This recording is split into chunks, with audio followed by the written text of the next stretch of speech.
Have you ever stopped to think about how many times a day you say yes when you really mean no? How many times do you answer a call even though you're exhausted, reply to a text even though you need some time for yourself, or accept yet another commitment even though your schedule is packed? If you identify with this situation, then this video is exactly for you. Carl Jung, one of the most influential psychologists in history, observed something fascinating about human behavior.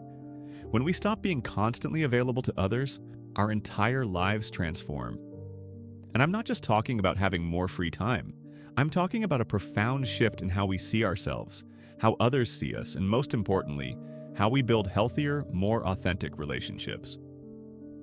Today, we'll explore this powerful idea together and discover why setting boundaries isn't selfish, but rather an act of psychological maturity that can revolutionize your life.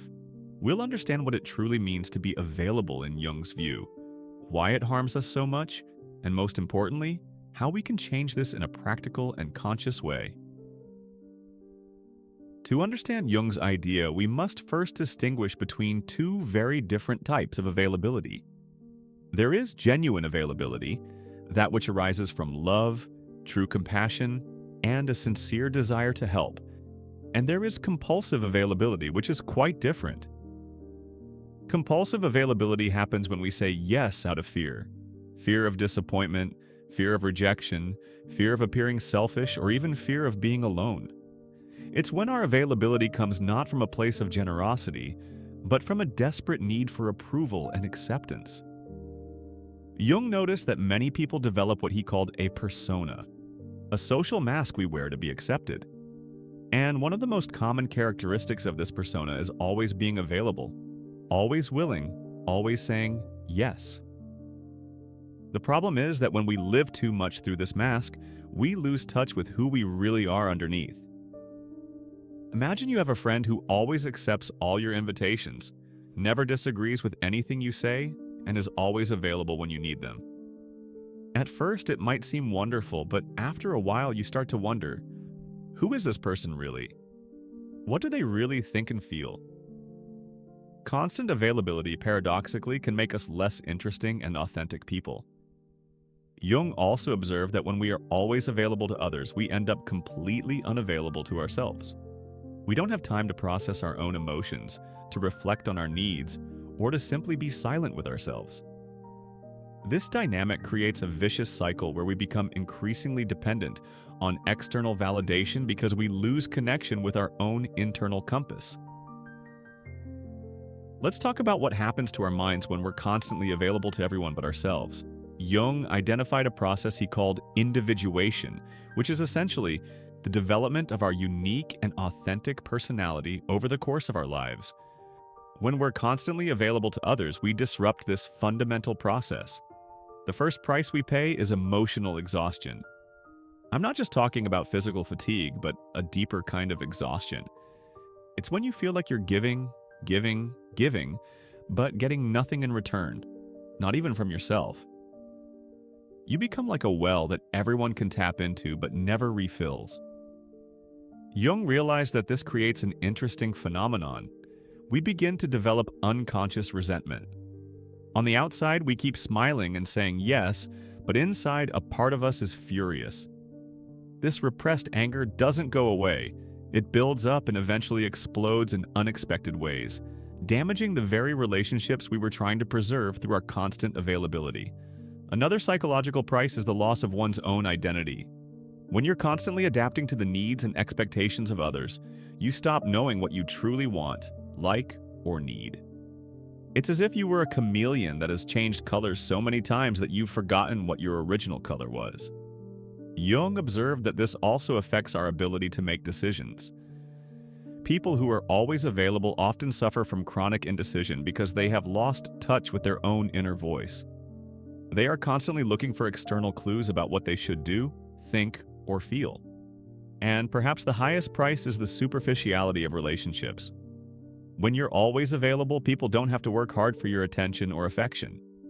This can create one-sided relationships where you become a kind of emotional resource that people use when they need it, but don't necessarily value it. Here we come to the heart of Jung's observation.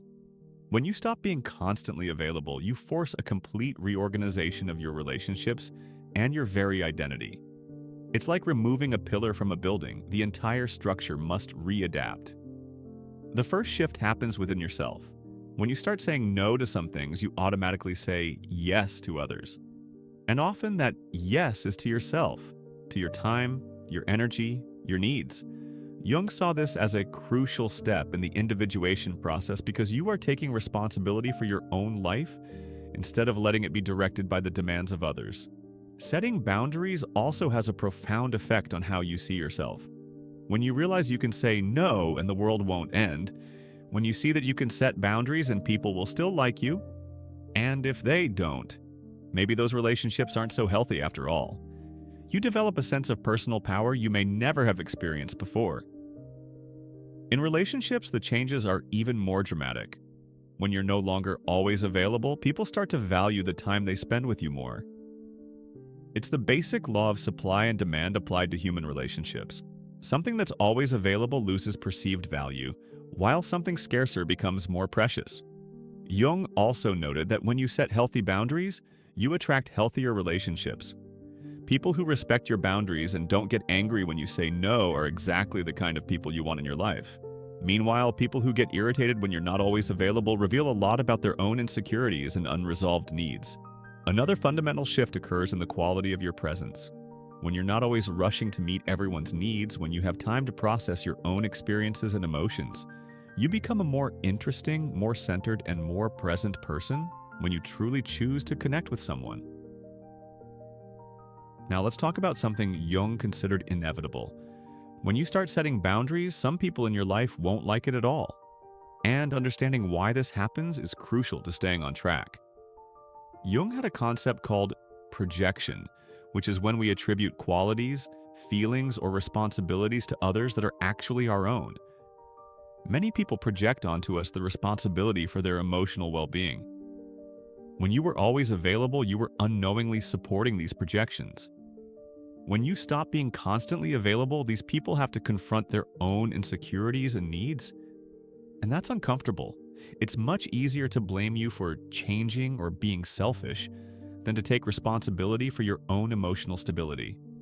Jung noted that this is especially common in codependent relationships, where there's an unconscious agreement that one person will always be the giver and the other always the receiver. When the giver begins to set limits, the entire system needs to be renegotiated, and this generates resistance. Some people may try to guilt trip you by using phrases like, "You've changed," "You don't care about me anymore," or "You're being selfish." Jung would say these are manipulative attempts, conscious or unconscious, to get you back into your old pattern of constant availability. It's important to understand that this resistance doesn't necessarily mean these people are bad.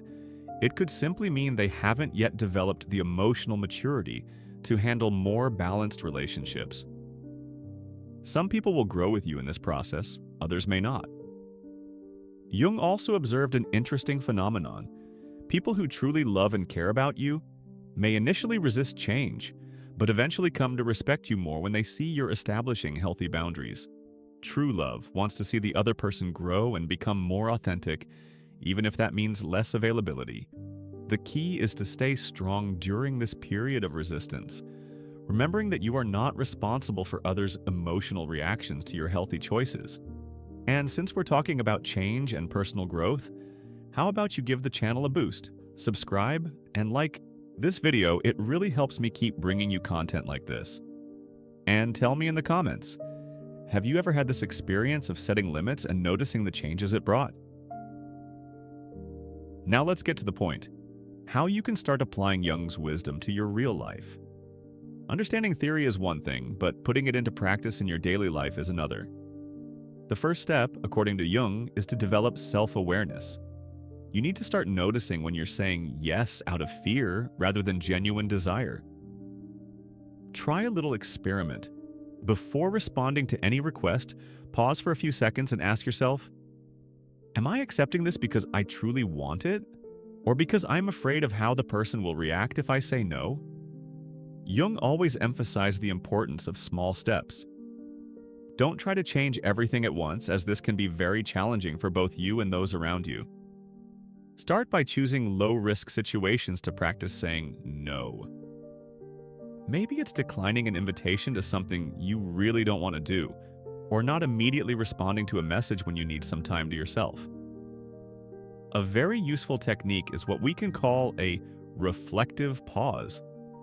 When someone makes a request, respond with, "Let me think about it and I'll get back to you in a few hours," or "I'll check my schedule and let you know." This gives you time to get out of autopilot mode and truly decide whether you want to accept or not. Jung also spoke about the importance of understanding your own needs.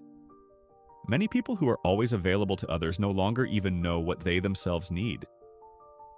Set aside regular time, even if it's just 15 minutes a day, to be in silence with yourself, without distractions, and ask yourself, what do I need today? What would be good for me?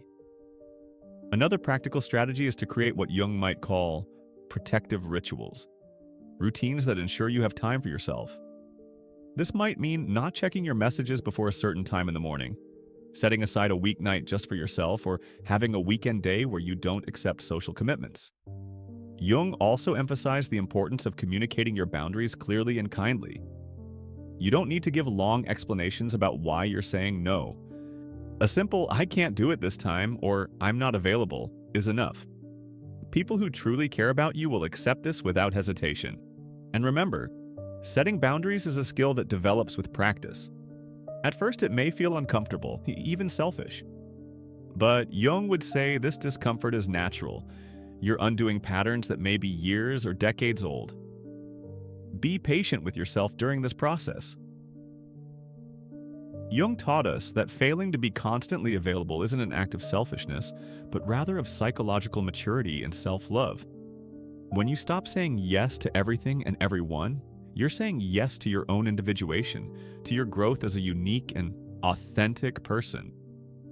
The changes that occur when you establish healthy boundaries are profound and lasting.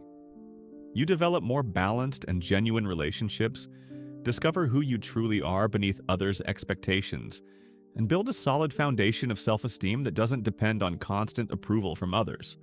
Of course, this process isn't easy. There will be resistance, both internal and external. Some people may not like your new stance, and you may experience moments of self-doubt yourself. But Jung reminds us that psychological growth always involves some discomfort. It's the price we pay for becoming who we truly are. The truth is that when you learn not to always be available, you become available in a much richer and more meaningful way. Your presence becomes more valuable because it's chosen, not automatic. Your relationships become deeper because they're based on reciprocity, not dependence. So if you identified with this content, give it a try. Start small, be kind to yourself, but start. Discover how liberating it is to be able to say no without guilt, and how transformative it is to build a life based on your own choices, not on others' expectations.